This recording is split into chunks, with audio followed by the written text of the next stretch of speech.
Assalamualaikum warahmatullahi wabarakatuh. Salam sejahtera dan salam Malaysia Madani. Guru-guru yang saya hormati dan kasihi sekalian, hari ini saya ingin menyentuh satu perkara yang sangat penting, iaitu pengawalan emosi kita sebagai pendidik ketika melaksanakan PDPC di bilik darjah. Saya tahu tugas kita bukan mudah. Kita berdepan dengan pelbagai ragam murid. Ada yang rajin, ada yang leka, ada juga yang mencabar kesabaran kita. Namun dalam apa jua keadaan, kita tetap pendidik dan cara kita bertindak akan sentiasa menjadi contoh kepada anak didik kita. Saya mohon dengan penuh kasih agar kita semua dapat menahan diri daripada bertindak mengikut emosi. Kadangkala kata-kata yang diucapkan ketika marah walaupun tanpa niat boleh meninggalkan luka yang dalam di hati murid.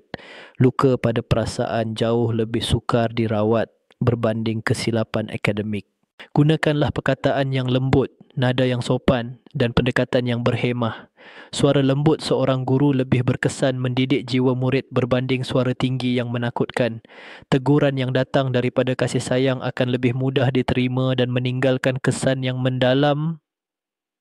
Saya juga ingin mengingatkan diri saya dan semua rakan guru, setiap hari kita sedang membina masa depan negara, maka kawalan emosi, kesabaran dan tutur kata kita adalah sebahagian daripada didikan itu sendiri.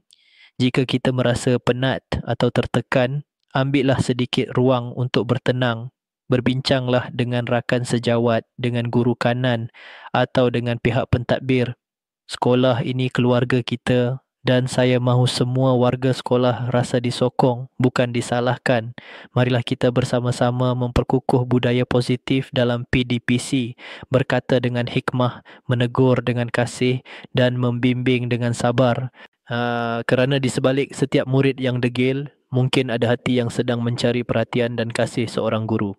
Terima kasih dan teruslah menjadi guru yang mendidik dengan hati.